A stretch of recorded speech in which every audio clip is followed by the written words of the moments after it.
Good evening everyone है तो gold के भी हमारे सारे जो एनालिसिस है हिट हो गए। तो आज हम इस वीडियो में बात करने वाले हैं guys gold mini future Indian market का गोल्ड उसका क्या भाव रहने वाला है। बात करेंगे एक्सए की उसके बारे में कि मंडे को सोमवार को उसके क्या लेवल्स रहने वाले हैं। तो डिटेल में बात करेंगे guys. This is Ajay, you are watching market magic mantra, जो पहले अजय ब्लॉग डबर के नाम से जाना जाता था। So don't get confuse guys. Channel पे पहली बार आए तो चैनल को सब्सक्राइब करके बेल आइकन दबा के सेलेक्ट को जरूर कर लीजिएगा। ऐसा करने से आपको वीडियो के अपलोड और नोटिफिकेशन टाइम टू टाइम मिलते रहेंगे। तो गाइस बात कर लेते कि भाई यार गोल्ड में क्या है? गाइज़ अगर आपको याद हो, मैंने काफ़ी सारे मेरे सेशंस बनाए थे। इफ यू रिमेंबर, मैंने बहुत बनाए थे, लाइव सेशन किए थे। लाइव सेशन में काफ़ी लोगों ने मुझसे पूछा था और गाइज़ आप बिलीव नहीं करेंगे कि मैंने उनको स्ट्रेट अवे बोला था कि शॉर्ट टर्म प्रोस्पेक्टिव में ये 55,000 के आस-पास आएगा। कितना आएगा गाइज़? 55,000 के आस-पास आएगा। मैंने ये लाइव सेशन में, हर लाइव सेशन में बोला था कि अगर कोई शॉर्ट टर्म प्रोस्पेक्टिव से दे रहा है तो अभी भी मैं बोल रहा हूँ गाइज़ 55,000 के आस-पास आने के चांसेस है। अगर आप मेरे 3 या 4 दिन पहले के लाइव सेशन उठाएँ, आपको पता चल जाएगा। जब ये 57 पे था तब हमने बोला था 55,000 के आपको यहाँ पे, क्योंकि ये औधे मुँह गिरने वाला है। अब इसकी क्या कॉम्प्लिकेशंस है मैं आपको बताता हूँ। पहले तो ग्लोबल न्यूज़ के बारे में बताता हूँ। देखिए आपको पता ही है कि जैसे-जैसे क्रूड ऑयल की इंडेक्स बढ़ती जाती है, स्ट्रॉन्ग होता जाता है, ये नीचे जाते थे। अभी ऊपर क्यों गया था? अब आप क्वेश्चन पूछोगे सर यार इतना ऊपर क्यों गया था ये?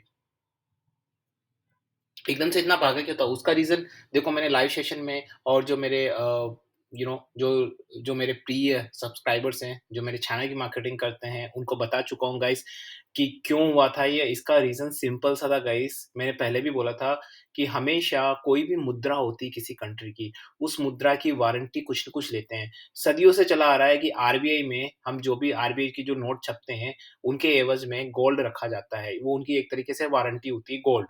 अगर गोल्ड किसी कंट्री का खत्म हो गया तो आप ये मान के चलिए कि उनका ब्लैक लिस्ट कंट्री में आना भी तय है माना जाता है। अमेरिका की भी निर्भरता पहले गोल्ड पे थी, उनका भी डॉलर, गोल्ड, लेकिन धीरे-धीरे उन्होंने गोल्ड की बजाय क्रूड ऑयल पे निर्भरता बढ़ा दी। तो अब उनका क्रूड ऑयल से चलता है, मतलब डॉलर को सिर्फ़ क्रूड ऑयल से रिलेट किया जाता है। तो और धीरे-धीरे क्या किया है अमेरिका ने, ये जो ये गोल्ड है उसको और डंप करना स्टार्ट किया।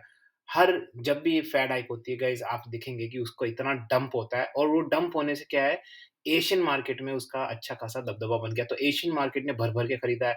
अभी आपने सुना होगा इंडिया और दुबई के बीच में एक सोने की डील हुई थी, चाइना के बीच में हुई थी, तो मतलब एशियन मार्केट में बूम आ रहा था, ये सोने के मार्केट को लेके। उसकी वजह से पूरा मार्केट ऊपर जा रहा था गाइज़, बट इट्स सिंपल। मैंने पहले भी बोला था जैसे एनजी में हुआ, एनजी में 550 था, तब मैंने बोला था कि कोई मतलब नहीं उस चीज़ का नेचुरल गैस में, राइट? तो यहाँ पे भी मैं बोल रहा हूँ गाइज़, आपको यही करना है। देखिए गाइज़ 55,000 के यहाँ पे clear cut short term perspective में ये औदे-मुँह ही गिरने वाला है गाइज़। अभी तो फेड की हाइक आने वाली है। जब भी हाइक आती है गाइज़, सोने का भाव, क्योंकि मार्केट नहीं है सर जी, मार्केट है ही नहीं। कैसे मैं बता दूँ कि इसमें कोई अपसाइड है? शॉर्ट ये गया था, पिछले 2-3 वीक से बहुत ऊपर गया था, लेकिन that was a golden opportunity. मैंने बोला भी था मेरे लाइव सेशन में, ठीक है ना? तो 57,000 के यहाँ आस-पास मैंने बोला था कि 55 के लेवल्स रहेंगे एज़ पर द चार्ट। तो गाइज़ मैं यहाँ पे आपको डिस्क्लेमर देता हूँ, this channel is only for educational purpose. यहाँ पे किसी भी तरह की बाय सेल की रिकमेंडेशन नहीं दी जाती है। I am not certified any kind of financial adviser. अगर कोई आपको ट्रेड करना तो या तो सर्टिफाइड फाइनेंशियल एडवाइज़र कंसल्ट करे या फिर अपने आप से ट्रेड करे, क्योंकि आपके प्रॉफिट लॉस के लिए हमारी बिल्कुल भी ज़िम्मेवारी नहीं है। तो गाइज़ डेफिनिटली अब आप जो यहाँ पे ब्रेकआउट बन गया अच्छा खासा, अगर आप 1 मंथ का चार्ट देखें, ठीक है ना? 3 महीने का चार्ट देख लीजिए आप, ठीक है ना गाइज़? यहाँ से मैंने बोला था शायद लाइव सेशन में 56,200 के आस-पास के मैंने लेवल्स बोले थे, 200 या 250 के। जैसे 200 लेवल ब्रीच होता है तो गाइज़ बहुत धमाका होगा गाइज़, मुझे लगता है बहुत नीचे जाएगा and I am literally seeing 55,000 in coming weeks and मुझे ऐसा लगता है कि मंडे तो ये डाउन ही रहेगा मार्केट, फिलहाल के लिए मंडे डाउन ही जाने वाला है। या तो मंडे बहुत औधे मुँह गिरेगा और या फिर एक्यूमुलेट होगा, कंसोलिडेशन होगा, 2 ही रास्ते हैं। बट मुझे लग रहा है कि जो मेरा कन्विक्शन है कि डाउन साइड जाने के चांसेस, क्योंकि ब्रेकआउट बन गया guys, as per the technical chart guys, आप अपनी रिसर्च करिए, हमेशा ध्यान रखिए मैं सिर्फ़ यहाँ अपने ओपिनियंस देता हूँ और किसी भी तरह के कुछ भी नहीं है। तो इसलिए आप अपनी रिसर्च करिए गाइज़, ग्लोबल न्यूज़ को रेफ़र करिए। अब मैं बता देता हूँ एक्सए-यूएसडी के बारे में कि भई एक्सए-यूएसडी में क्या है। देखो एक्सए-यूएसडी तो ऊपर है भाई साहब, ठीक है ना? तो देखिए यही होता है गाइज़, मैंने बोला था ना। अब आप तो ये भी क्वेश्चन पूछ सकते हैं कि जब यूएस ने डंप करा था तो ये इतना ऊपर क्यों आ गया? ध्यान रखिए एक्सए-यूएसडी में जो मेरे प्रीमियम सब्सक्राइबर गाइज़, जो मेरे चैनल की मार्केटिंग करते हैं, मैंने उनको पहले भी बोला था गाइज़।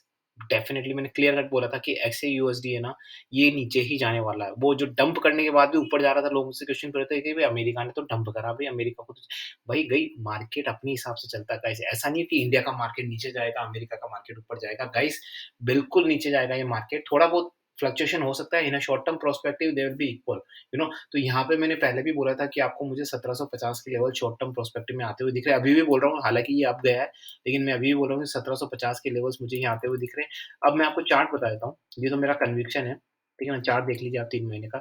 तो यहाँ पे भी देखिए, ये अभी इसने ब्रेकआउट बनाया नहीं है। आपको पता है, ब्रेकआउट बनाने के लिए इसको कम से कम मुझे लगता है कि 1825 के नीचे जाना पड़ेगा। वहाँ एक ब्रेकआउट बनाता है, अगर 1825 के नीचे जाता है तो मुझे लगता है बहुत बड़ा ब्रेकआउट बनाता है और आपको 1800 के नीचे के लेवल्स यहाँ पे आते हुए दिख सकते हैं। 1825 भी नहीं, मेरे को तो लगता है 1835 के नीचे ही ब एक बहुत बड़ा ब्रेकआउट बन जाएगा और नीचे के एक बेयरिश मोड बन जाएगा। तो गोल्ड में मैं अभी शॉर्ट टर्म पर्सपेक्टिव में काफ़ी बेयरिश हूँ, as per the technical chart, as per the global news, as per the condition what I am seeing here, slow down and घंटी अप्रिशिएशन, उन सबको अगर मैं मद्देनज़र अगर एक बात करूँ तो गाइज़, मुझे ऐसा लग रहा है कि गोल्ड में एक बेयरिश पैटर्न बन रहा है in a short term perspective, not daily basis guys. Okay, so this is what my analysis guys, what's your analysis? Comment करिए कमेंट सेक्शन में और बताइए मुझे। गाइस, जाते-जाते आपको एक मोरल रिस्पॉन्सिबिलिटी आपको उठानी है।